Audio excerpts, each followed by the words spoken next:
Hello, Dead by Daylight community. I am Tubby Squirrel, and I'm going to react to these newest set of patch notes. Patch notes 4, and I have them on my arm as per usual.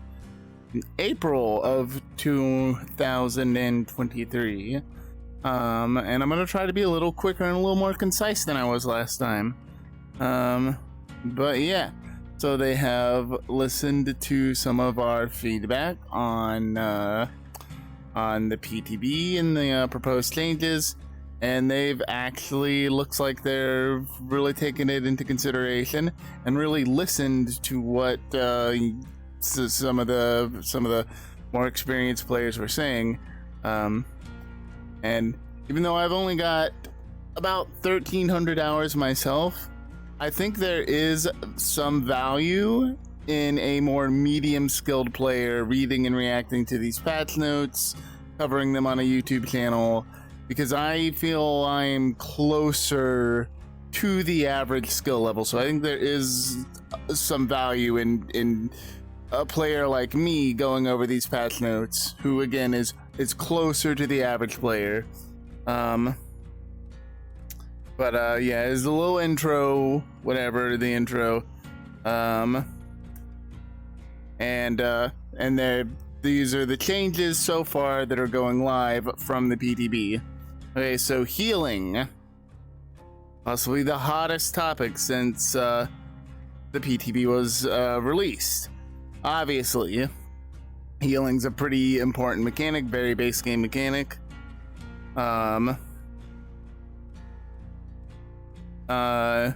Yes, they agreed.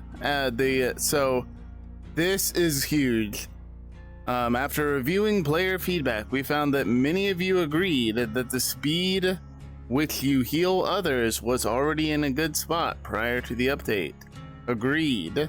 The survivor role is a team-based role. Anything that encourages you to act as a team is good. Plus, it'll get solo queue into that mindset, acting as a team. Very good stuff. This change also had knock-on effects elsewhere in the game, making effects like mangled and hemorrhage stronger. Yes, it was ridiculously effective. So with healing at a base taking 24 seconds, like it taking 24 charges to heal, that made mangled make healing take over 30 seconds by itself. So Sloppy Butcher by itself, you don't even have to have a whole meme build around anti-healing. Sloppy Butcher by itself made healing take over half a minute. Then you throw on things like leverage, things like chlorophobia, and it was just dumb. like it made the game no fun. Alright, on the other hand, there was a lot of support for turning down medkits. Yes. Survivor, allowed the survivor to heal themselves, leaving their teammates free to work on generators. Yes, you see, that is why healing was a problem. It's not that healing is too fast. If they heal each other, that's fine if it takes 10 seconds for one player to heal another player, or one survivor healing another survivor, and it only taking 10 seconds. That's fine, because in actuality, that's 20 seconds of slowdown, and two survivors are dispositioned potentially to make that happen. Because it's not only the healing time when one survivor is to heal another, you also have to find another survivor, hopefully without leading the killer to said other survivor to get the heal. And so it can afford to be a lot faster. And so they're rebuffing medkits to heal other people, which is great. So they're bumping all the medkits back up a little bit in their speed to heal others. but the speed you heal yourself at incurs a 33% penalty in both speed and efficiency. So essentially, healing yourself with a med kit will be the same as it currently is in the PTB, where you'll get even in a so like even in a strong med kit, you'll get one self heal over the span of 24 seconds. That is fair. I've seen some people argue that even 24 for self healing's too slow. I think 24, because self healing is a very strong effect. Being able to just run around the corner, like as soon as you lose the killer, and being able to heal yourself immediately. You don't have to find a teammate. No one else has to get off objectives. That is very, very strong. So I think 24 seconds is fair, and you only get one use of it per medkit. So you're incentivized to team play. You're incentivized to use your medkits on each other to get more out of them, to get faster heals out of them, to use up fewer charges. Ooh, and looks like and this is as far as I read ahead of time. I just knew I had to cover this. Alright, yeah. Combine these changes will decrease the power of medkits when used for self-healing. Yes, but increase their power when used for healing teammates in return. Yes, excellent. Yeah, we all know they'll probably continue using them for self-heals. Yeah, like people will still self-heal, but there should be a penalty for it, right? There should be a cost, a trade-off to the convenience of healing yourself. So it looks like we got new effects for, oh my god. Looks like we got some new effects for a bunch of the add-ons here. Alright, so rubber gloves, new effect. Increase the great skill check success zones by 10%. Alright. Nice. It's a brown add-on, so you know. Butterfly tape, increase healing speed by 5%, was 3. So they're reverting butterfly tape back to the way it was. Sponge new effect, increase the great skill check zone by 20%. Threaded needle added effect, increases progression bonus for succeeded in a great skill check by 5%. Removed effect, no longer provides blood point bonus for hitting great skill checks. That's a weird change, I mean, I guess. Medical sutures, increasing healing speed by 10% instead of 12. I think it's like 15 currently. I'm not sure. Alright, this suture, surgical suture.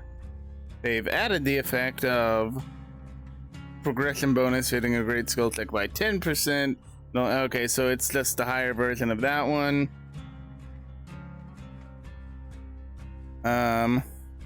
Abdominal dressing. Increase healing speed by 15%, was 20. Alright, so they toned down that add-on and made it a bit more rare. Changing an add-on's rarity is something I rarely see them do as part of a balance change. Which I guess fair enough, because you know, if you spend long enough on the game, you're gonna have a shitload of every add-on, because there's just not a super huge, like there's a decent amount of them, but there's not so many that if you play for a long time you won't have a lot. Alright, gel dressings. So they had nerfed gel dressings down to 14, they're bringing it back up to 16, and they're increasing it to rare.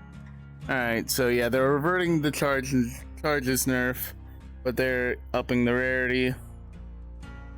That's fine. Anti-hemic syringe. This add-on was unchanged. Healing speed will be reduced by the medkit itself. Okay. So anti-hemorrhaging syringe is basically it's affected by whatever the speed would be of the medkit. So if you use it on yourself, 24-second heal. Use it on someone else, 16-second heal. We hope these changes will hillbilly. We hope these changes will tone down medkit when used for self heals while making them more appealing for altruistic heals. Fantastic. Absolutely amazing. Absolutely amazing. Great job on that. The lighting here is pretty poor. But yeah.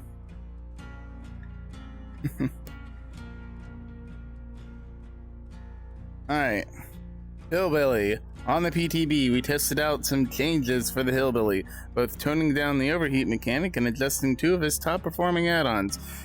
Yeah, the thing is, those add-ons are top performing because, like, the handful of people that still play this poor guy are really good with those add-ons. It's not that the add-ons themselves are overpowered, it's just that, one, he has, like, 4 good add-ons, maybe, and that the top players prefer these add-ons, not because they're overpowered, but because they're fun to use. Alright. While the overheat mechanic felt less oppressive, many of you raised concern with the changes to the engraving add-ons, reminding us that these add-ons allowed the Hillbilly power to be used in more situations.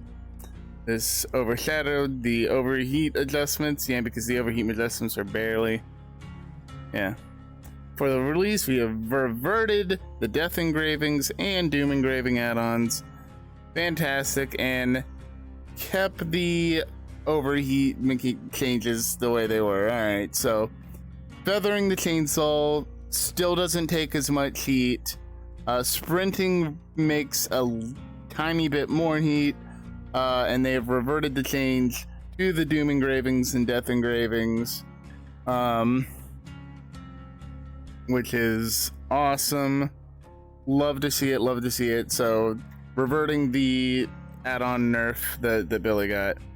Alright, here we go, the spicy stuff, the perks. The PTB featured updates to various perks, including some meta options for both Killer and Survivor. I haven't read this yet, but I hope they did something about pain resonance, because what is the point of it being a Scourge hook if it's going to be as strong, just as strong, or even weaker than a perk that has no restrictions? Like, if you make a perk a Scourge hook perk, a Hex perk, an Obsession perk, it has to be stronger than a normal perk to be worthwhile, because a limitation is built in. Alright,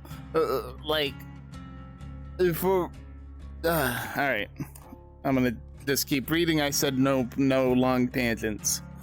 Since reducing the endurance effect any further would make Dead Hard too finicky to use, we instead opted to limit the number of times it could be used, requiring a safe unhook to activate the perk. While this had the intended result of limiting the number of times it appeared in the match and prevented it from being used in the first chase of the match, some of you pointed out this new design indirectly encouraged the killer to chase the unhooked survivor. This makes a lot of sense. The unhooker may have activated their Dead Hard, but you can be sure that the unhooked survivor doesn't have it. Well, not only that, my guys, but it requires a safe unhook. So if you hit the unhooked survivor, get them in a chase, like if you manage to down them, it's not a safe unhook. Not only are you 100% sure the downed survivor doesn't have it, but if you down them, now the unhooker doesn't have it either. So, yeah. For For the update's release, we changed Dead Hard instead to activate when you are unhooked. When you are unhooked, or unhook yourself.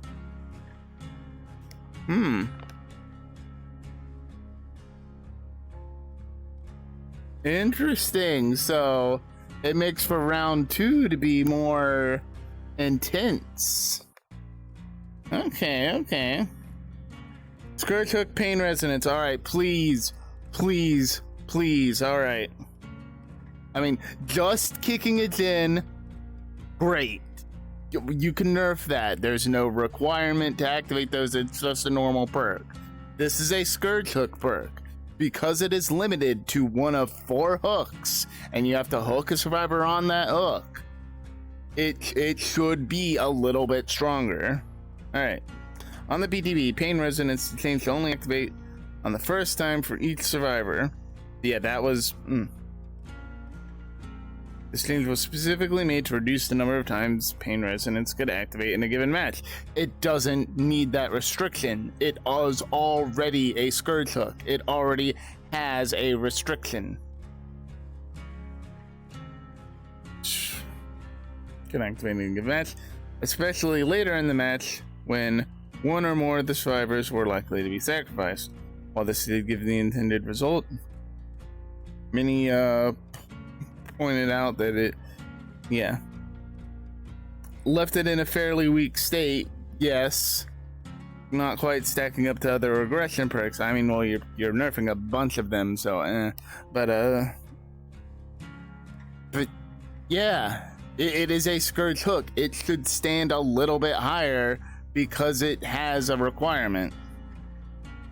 Considering Scourge hook pain resonance can now only activate 4 times in a match and requires the killer to target different survivors, we feel comfortable and rewarding for killers who choose to do so. Therefore, we have increased the regression amount of Scourge hook pain resonance to 15, 20, 25. I think it was fine before. Like, maybe if they made it so that it doesn't proc on Death Hook, so you only get it 2 times per survivor. I don't know. For me, it's not about the numbers, like the penalty or the regression amount for hooking the survivor. It's about adding another restriction on top of a perk that already has a restriction, like this and like Hex Ruin. Like, it's already a Hex perk, it's already a Scourge hook perk. That there is already a limitation built in to the perk design. You don't need to balance it like it's a normal perk. See, if Scourge hook pain resonance wasn't a Scourge hook, like if it was a perk that you put on, right, and you got it, and you could hook any survivor on any hook, like then I could see, okay, yeah, it should only have 4 uses. Like, if it was just like 4 hooks, like hooking a survivor on any hook. But because it is a Scourge hook perk, it just doesn't make sense to me. Why do you have these perk types where the idea is that these perks can be a little bit stronger, but all right. But yeah, the idea of Scourge hooks, hexes, and obsession perks is that they can be a little bit stronger than normal perks because they don't need all those downsides that a strong normal perk would have. They don't need those downsides because they have a requirement already. Yeah? Alright. Food, Circle of Healing. Since this perk no longer grants the self-heal ability. Good change. Circle of Healing found itself in an awkward spot. The altruist healing speed was nice. But when you factored in, but when you crunch the numbers, it was barely any benefit. 50%, 5 seconds. Yeah, it's easy to spend that much time running there. With this in mind, I see, it's exactly what I said. We've increased the healing speed on Circle of Healing to 50, 75, 100%.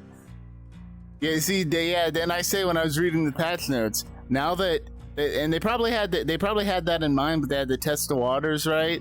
Like, it's like, okay, so we removed self-heal from Circle of Healing.